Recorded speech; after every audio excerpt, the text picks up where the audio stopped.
இந்திய தேசத்தில் இன்றைக்கு ஏற்பட்டிருக்கின்ற எழுச்சி இது ஒரு சாதாரண எழுச்சி அல்ல. காஷ்மீர் மாநிலம் பகல்காம் நகரில் நடந்த சம்பவம் உங்களுக்கெல்லாம் தெரியும். சுவிட்சர்லாந்து நாட்டை காட்டிலும் எழில் மிகுந்த அற்புதமான இடம் நமது காஷ்மீர் பகுதி. 26 பேரை பயங்கர தீவிரவாதிகள் சுட்டுக் கொண்டார்கள். மனைவி முன்னாலேயே கணவனை சுட்டுக் கொல்லும் போது ஒவ்வொருடைய ஆடைகளையும் அவிழ்த்து பார்த்து சுட்டுக் கொண்டார்கள். இதுதான் மிகப்பெரிய கொடூரம். இது உலகத்தையே உலிக்கிறது. இந்த சம்பவம் 26 பேர் மனைவி கண் முன்னாலே கொன்றுவிட்டு அந்த மனைவி சொல்லுகிறாள், என்னையும் கொன்றுவிடு என்று சொல்லும் போது, இல்லை நீ உயிரோடு இருக்க வேண்டும். ஏன் தெரியுமா? உன்னுடைய மோடியிடம் போய் சொல்லு, நாங்கள் யார் என்று உன்னுடைய மோடியிடம் போய் சொல்லு அப்படின்னு சொல்லக்கூடிய அளவிற்கு துணிந்த சம்பவம், துணிகரமான சம்பவம். ஆனால் நமக்கெல்லாம் அது துயரமான சம்பவம். ஆனால் பாரதவர் நரேந்திர மோடி என்ன தெரியுமா செய்தார்? 12ஆம் தேதி நடந்த இந்த சம்பவத்திற்கு அமைதியாக பொறுத்திருந்து எல்லோரையும் அழைத்து பேசி என்ன செய்ய வேண்டும், நாம் எப்படி செய்ய வேண்டும், இதற்கு எப்படி பதிலடி கொடுக்க வேண்டும் என்று ஒரு 15 நாட்கள் தீர விசாரித்து அதன் பிறகுதான் துல்லியமாக பாகிஸ்தான் பார்டர்லே 100 கிலோமீட்டருக்கு போய் தாண்டி ராவல்பிண்டி நகர், லாகூர் நகர் அனைத்து விமானப்படை தளங்களையும் தகர்த்தெறிந்தார் நரேந்திர மோடி அவர்கள். உலக நாடுகள்லாம் ஆச்சரியமாக பார்த்து கொண்டிருந்தது. ஒரு நாடு கூட ஏன் என்று கூட கேட்கவில்லை. காரணம், முழுக்க முழுக்க தவறு பாகிஸ்தான் மேல் இருக்கிறது. அது மட்டுமல்ல, இத்தனை ஆண்டு காலம் 10 ஆண்டு காலம் நமது பாரத அவர்கள் உலகம் பூரா போய் சுற்றி வந்தாரே, அவர்கள் போட்ட ஒப்பந்தங்களும் கையெழுத்துகளும் எதற்காக தெரியுமா? இந்த உலகத்தில் தீவிரவாதத்தை அழிக்க வேண்டும், தீவிரவாதத்திற்கு யாரெல்லாம் துணையாக இருக்கிறார்களோ அத்தனை பேரையும் அழிக்க வேண்டும் என்று திட்டம் கட்டி கங்கணம் கட்டி 10 ஆண்டுகளுக்கு மேலாக பயணித்தவர் மாபெரும் தலைவர் நரேந்திர மோடி அவர்கள் என்பது யாருக்கும் தெரியாது. அதனுடைய விளைவாக தான் இன்னைக்கு சிந்தூர் ஆபரேஷன். நம்முடைய பெண்கள் நெத்தியிலே வைப்பது செந்தூர். அந்த செந்தூர் வைக்க முடியாத நிலை ஏற்பட்டது. அவன் சொன்னான், நீ மோடியிடம் போய் சொல்லு என்று சொன்னான். ஆனால் இவர்கள் அந்த 100க்கும் மேற்பட்ட தீவிரவாதிகளை தாக்கி அவர்களை அழித்துவிட்டு அந்த ஆபரேஷன் வைத்தாரே பெயர் செந்தூர். அவர்தானே மாபெரும் தலைவர். அதற்காக ஏற்படுகின்ற இந்த கூட்டம் தான் இந்த கூட்டம். வெற்றி கண்ட வீரர்களுக்கும் வித்திட்ட பிரதமருக்கும் மோடிக்கும், வெற்றி கண்ட வீரர்களுக்கும் வித்திட்ட மோடி அவர்களுக்கும் நன்றி தெரிவிக்கின்ற கூட்டம் தான் இந்த கூட்டம்.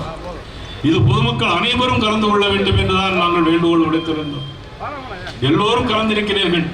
தொழிலாளர்கள், ஆட்டோ தொழிலாளர்கள் தேச உணர்வோடு ஒற்றுமையோடு வந்து இன்னைக்கு இந்த கூட்டத்திலே கூடியிருக்கிறேன் சொன்னால் உங்கள் அனைவருக்கும் நாங்கள் நன்றி சொல்லுகிறோம். இந்த வித்திட்ட வீரர்களுக்கும் நாங்கள் வீர வணக்கத்தை நாங்கள் செய்து கொண்டிருக்கிறோம் என்பதை தெரிவித்துக் கொண்டு, மேஜர் கர்னல் இங்கே கார்கில் போரில் நடந்த உயிரிழந்த மேஜர் கர்னல் அவர்களுக்கு இதே இடத்தில் எவ்வளவு தூரம் அமைந்திருக்கிறது என்று சொன்னால் அதுதான் இந்த தேசத்தினுடைய ஆன்மீகம், தெய்வீக பற்று என்பதை நான் இந்த நேரத்தில் நாம் தெரிவிக்க கடமைப்பட்டிருக்கிறேன். முன்னாள் ராணுவ வீரர்களுக்கு, வழக்கறிஞர்களுக்கு அனைவருக்கும் நாம் நன்றி சொல்ல கடமைப்பட்டிருக்கிறோம். இந்த கார்கில் போர் வாஜ்பாய் அவருடைய காலத்திலே போடப்பட்டது. அதிலே வெற்றி கண்டார்கள். வாஜ்பாய் அவர்கள் பாராளுமன்றத்தில் 1952ஆம் ஆண்டு 2 பாராளுமன்ற உறுப்பினர் தான் இருந்தார்கள் பாரதிய ஜனதா கட்சி. ஆனால் அன்றைக்கு எல்லோரும் கேலியும் கிண்டலும் பண்ணினார்கள். என்ன தெரியுமா சொன்னார்கள்? இவர்களாவது நாட்டை ஆளுவதா என்று சொன்னார்கள். ஆனால் இன்னைக்கு மெஜாரிட்டியாக 3வது முறை நரேந்திர மோடி ஆண்டு கொண்டிருக்கிறார். அவர் சொன்ன இன்னொரு வார்த்தை என்ன தெரியுமா? பாகிஸ்தான் வாலாட்டி கொண்டிருக்கிறது, பாகிஸ்தான் வாலாட்டி கொண்டிருக்கிறது. ஆனால் இந்திய தேசத்தினுடைய ஒரு பகுதியை இழந்தாலும் கூட உலக வரைபடத்தில் பாகிஸ்தான் இருக்கவே இருக்காது என்று சொன்னார். அந்த நாள் இப்பொழுது நெருங்கி கொண்டிருக்கிறது.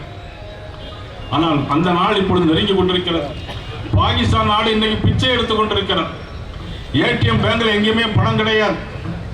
குடிப்பதற்கு தண்ணீர் சிந்து நதி தண்ணீரை விட்டால்தான் நம்ம அவர்கள் குடிக்க முடியும். சிந்து நதி தண்ணீரை நாம் அடைத்து விட்டோம். இப்பொழுது பிச்சை எடுத்துக் கொண்டிருக்கிறது பாகிஸ்தான் நாடு. ஆனால் பாகிஸ்தான் நாடுக்கு யாரும் உதவி செய்ய முன்வரவில்லை.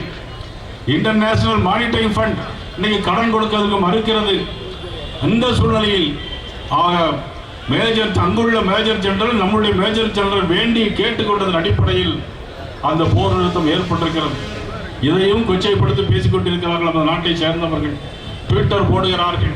ஆனால் நம்முடைய முதலமைச்சர் அதை பார்த்து கொண்டு வேடிக்கை பார்த்து கொண்டிருக்கிறார் சொன்னால் அந்த ட்விட்டர் போடுறவர்களுக்கும் தேசத்தை எதிர்த்து பேசுறவர்களுக்கும் முதலமைச்சர் துணை போயார் என்றுதான் அர்த்தமே தவிர வேற எந்த விதமான அர்த்தமும் எடுத்துக்கொள்ள முடியாது.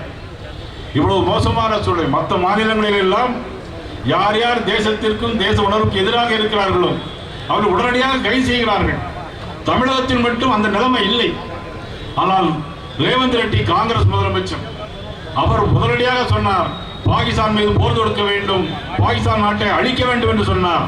உண்மையில் அவர்தானே முதலமைச்சர், அவருக்கு தானே நாம் வணக்கம் சொல்ல வேண்டும், அவருக்கு தானே நாம் நன்றி சொல்ல வேண்டும் என்பதை நான் இந்த நேரத்தில் தெரிவித்துக் கொள்கிறேன்.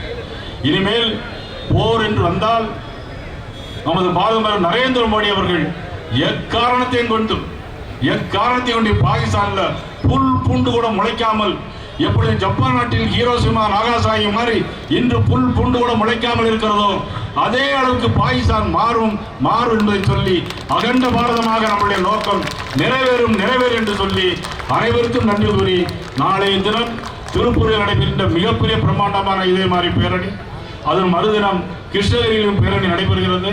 இதனைத் தொடர்ந்து எல்லா சட்டமன்ற தொகுதிகளிலும் இதே மாதிரி பேரணிகளை நடத்த வேண்டும். அனைவரும் தேசிய கொடி மட்டுமே பிடிக்க வேண்டும். மோடியுடைய படம் மட்டுமே போட வேண்டும். வேற யாருடைய படமும் போடக்கூடாது. மாநில தலைவர் படமாக இருந்தாலும் யாருடைய படமும் அதில் பிரசுரம் இருக்கக்கூடாது. தேசிய கொடி பிரதமர் மோடி என்ற உணர்வோடு, ஒட்டுமொத்த குரலோடு நமது தேசம் காப்போம் என்று சொல்லி அனைவருக்கும் நன்றி கூறி விடைபெறுகிறேன். நன்றி, வணக்கம்.